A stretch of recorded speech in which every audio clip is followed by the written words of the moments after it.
you so much for tuning in. Today I'm going to be going over with you my three-step formula to remembering pharmacology. Now, if you don't already know, there's a video that went super viral all across our social media, including on TikTok, that had over 1 million views now, where I literally showed you the best method, the best strategy to remembering pharmacology, remembering all the drugs. So in this video, I'm going to expand on that topic even more. So if you love that video, then you're definitely going to enjoy this one. All right. So make sure you go hit the like, subscribe button so that you don't miss out on more videos. Now, the first thing I want to share with you is that if you're watching this video and you are somebody where you're trying to pass your NCLEX exam and you've taken it before, whether it's your RN or LPN test, and you want to make sure you pass it the next time, I have something special for you. I literally created a free ebook, a free guide that's going to teach you exactly what are the 10 biggest mistakes that you're making right now when it comes to this test and what you should do differently so that when you do pass. And it's completely free. You can simply click below this video to download it for free right now. And in addition to that, because this is a video about pharmacology, I also have a free ebook that goes over how to master pharmacology. You can see all those things linked below in the resources in the description section. So now let's get right into it and let's talk about how my three-step method to remembering pharmacology. So what I'm going to do is actually I decided to create a very simple acronym that will make it easier for you to remember or recall what is the best formula or best approach when it comes to medications or when it comes to pharmacology. So the acronym is going to be O, B as in boy, R as in rabbit. Okay, OBR. OBR. So write that down if you're taking notes.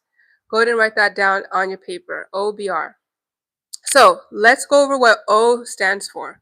So O is going to stand for organize. Organize. So that's what I went over in that super popular video where I was showing people that pharmacology table and how to best go about the material, how to best go about with pharmacology.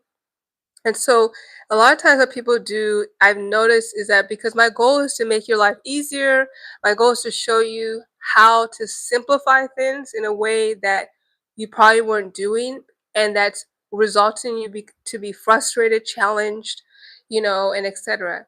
So the first thing, number one, is that you're going to organize. So this is why I talk about organizing things into different groups.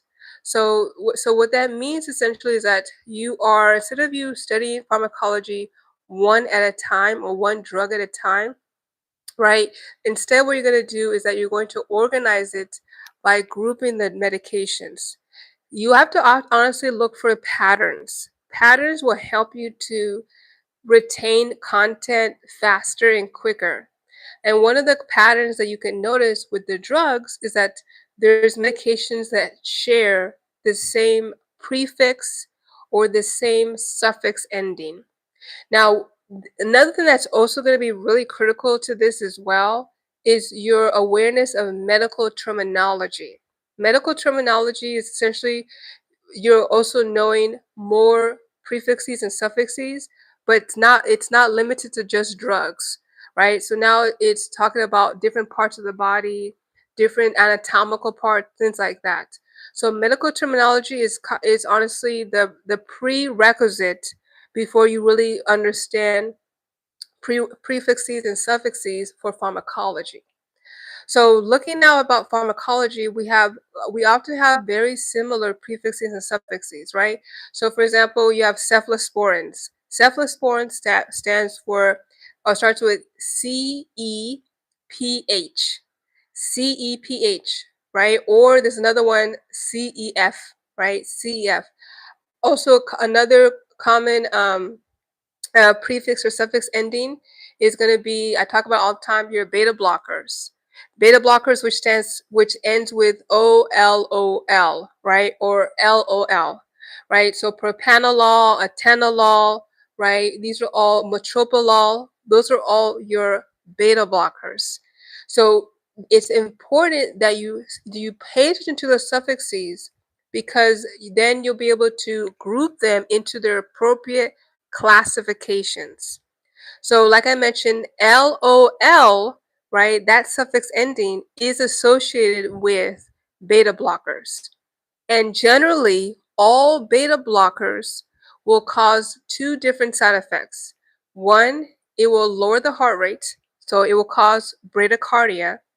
And then two, it can also result in respiratory depression when given to patients with underlying respiratory diseases and disorders. So these are the two things that you need to absolutely remember. Many times when patients are put on beta blockers, the doctor will give it for one of two reasons or both. They'll usually give it to either lower their blood pressure, or they'll also give it for patients that have elevated heart rate.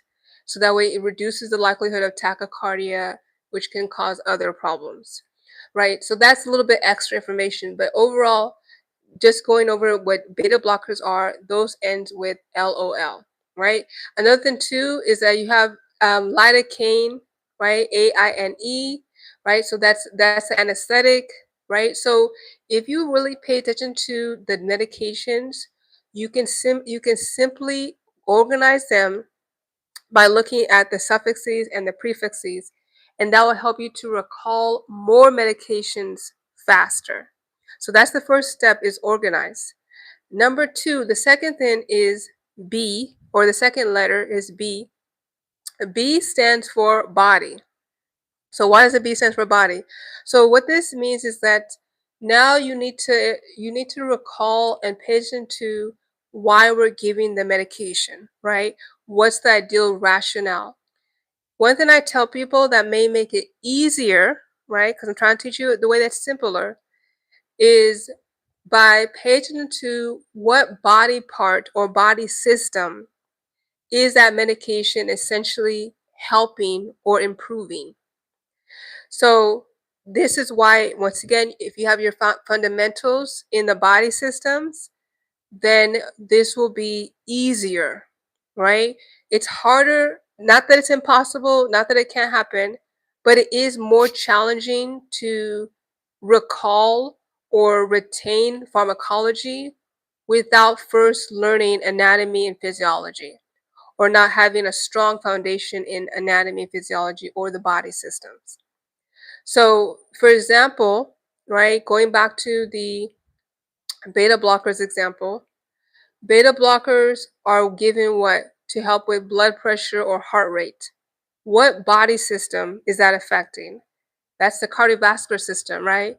It's the organ is the heart, but that's part of the cardiovascular system. So that's the body. So what will help you to retain and make the right connections is, honestly, if you understand how each system of the body works and what the ideal goal is, then it will be clear why you're giving X, Y, and Z to a medication, right? So if, for example, if you study and remember, okay, what the cardiac system does, what the respiratory system does, what the renal system does, and etc., and then you begin to learn the medications, learn them by their classification, their suffix or prefix, then it will make sense. Okay, you know what, the heart, the cardiovascular system obviously it wants to pump enough blood throughout the body at a normal pressure, so that way a patient can function well. So that's why I'm giving them a beta blocker,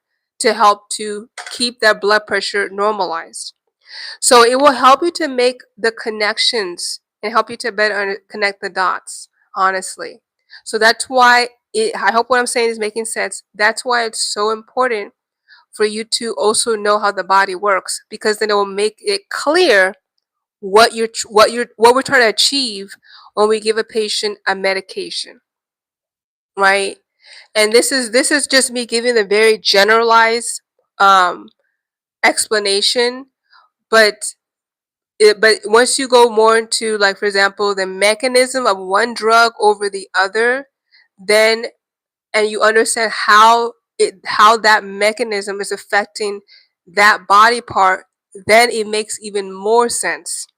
So, like for example, the ROS system, right? Renin angiotensin aldosterone system, which is a whole other topic. But there's certain medications, like for example, ARBs versus ACE inhibitors. They both have the same goal, which is to once again help lower the blood pressure, but they work differently though. They don't work the same as far as achieving that goal because of the mechanism of action. Okay, so but just like I said, just to make things simple, the second letter is body. What is the body system that we're trying to target by giving this certain medication? Then the third step, number 3 that you want to do is now honestly repetition.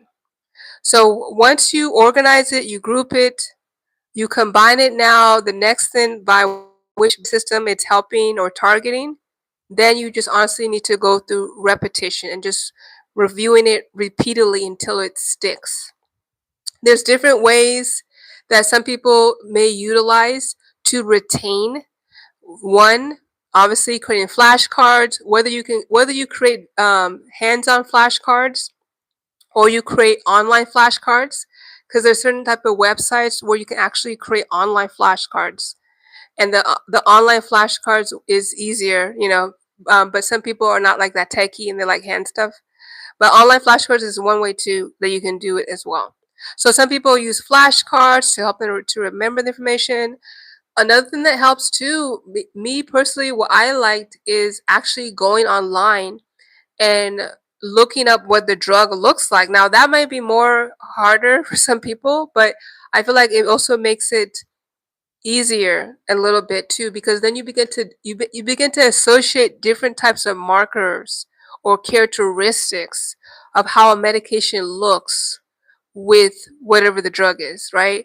Like, so for example, there's certain type of drugs, like you have like a certain type of drug, and when you pull out the packaging, it's like a tiny pink little pill. Or there's other type of drugs, especially like narcotics are usually white pills, like in round shape, so that's something that may help you as well, is honestly becoming familiar with how the medication actually looks like.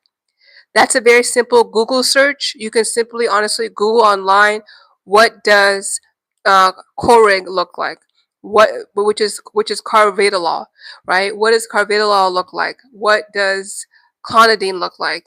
So that's just like another idea, but most people, the simpler way is just honestly just simply um, create flashcards and review the material repeatedly until it sticks and makes sense. Another thing you can do too is also just try to visualize the context of giving it, right? So that's why people love doing practice questions, because practice questions will help to, I would say, reiterate what you already learned. So when you're doing practice questions, what do? They create a scenario, they plug in that drug name in the scenario, and then you have to recall what it's about. And then you pick the appropriate answer. You can do the same thing when you're studying the medications, right? So let's do an example of this. Let's do a quick example. Step number 1, right? We'll do the beta blockers again. Step number 1 is, like I mentioned, organize, right? So organize, so all beta blockers end in LOL, all right? All beta blockers end with LOL. That's step 1, organize. So immediately that helps you to remember beta blockers, LOL, right? You can even do something silly if this helps you, laughing emoji or ha ha ha, like something silly that helps you to further remember it.